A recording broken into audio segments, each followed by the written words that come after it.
I remember getting lost in Mervyn's, and a worker came and assisted me because I'm in the middle of the floor crying for my mom. And so she says, well, describe your mom to me. And I said, my mom is white.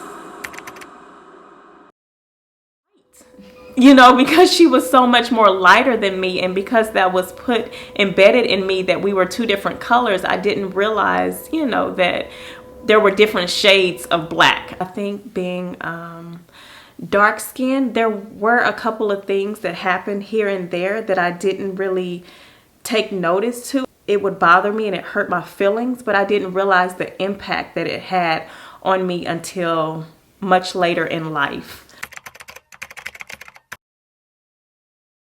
I remember going to high school, and I went to Booker T. Washington. I was in the dance cluster there. It was little things like, maybe you should be an African dancer versus the ballet dancer that I always wanted to be. I think you're better equipped being a modern dancer than a ballet dancer. And back in those times, ballet was for the white girls, the lighter skinned girls with the long hair.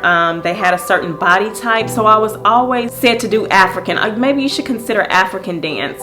Growing up, I think the more you hear something, you start to believe it. You know, you take bruises, you take the scars, and you just move on. You don't realize how deep, you know, the wound is until much later in life. I do remember growing up, people would always say, you know, you're pretty for a dark-skinned girl. It was never like, you know, you're pretty, you're beautiful, but it was always that added, you're pretty for a dark-skinned girl. And so when you start to hear things like that, when people are saying mean things about you, you start to believe it. I almost want to say that I lost my voice at one point. Again, at 9, it's like, how do you have what do you even know about that? But I think I began to internalize everything, and I just stopped talking. In high school, I experienced colorism. And even in college, I experienced colorism. And I think that just pushed me deeper into my craft. Once I perfected my craft is when God exposed, he literally put me in a different place. That's when I started my scholarship, my intern with Alvin Ailey. And actually being in New York was when I embraced my dark skin. That's when I realized it was okay, that I was gorgeous, that I was beautiful in my dark skin. What it has done, it has put me in a better place. It makes me realize that I'm not the only one who is going through this. And it makes me more vocal as far as talking about my experiences, because I know that there are younger girls who are the same color as me who are experiencing the same experiences that I've gone through and am going through. So having darker skin, I grew up with the mentality that I'm not enough. And so that spiritual growth class is what opened me up to God saying, you are enough. You're more than enough. So one Wednesday, I was in prayer. I woke up listening to praise and worship. And so Tasha Cobb's song, Dove's Eyes, came on. And immediately my spirit resonated with that song. I started to do research. And in researching Dove's Eyes, I looked up what dove meant in the Bible. And so it said that doves, they don't have peripheral vision. So they see what is in front of them and they focus on just that. And so I began to pray on that. Lord, in my devotion with you, let me have undistracted devotion, undistracted worship.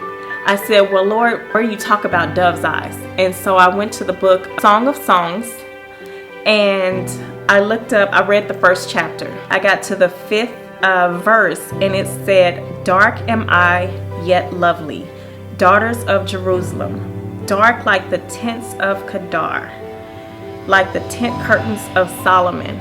And so immediately I broke into tears, because at that moment I almost felt a release. I couldn't believe that the words dark and lovely were together in the Bible. And I can say that I felt freedom at that moment. And this was just a couple weeks ago at 39 years old. You know, I felt freedom for my dark skin.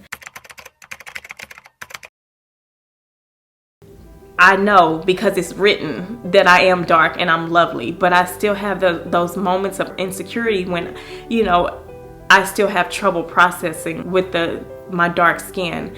But it will help me because I have 2 beautiful daughters, and I'm gonna instill in them every day that they're dark and they're lovely. And if I can get them to know it and believe it, I feel like my job is done. And I have to go back and even say that my husband is dark skinned. I was scared to have daughters because I did not want my daughters to have the dark skin that I had. And so I was in tears when I found out that I was having a girl, because I just did not want those experiences for her. I think part of this revelation is breaking chains for me, because now I can help her to embrace her dark skin.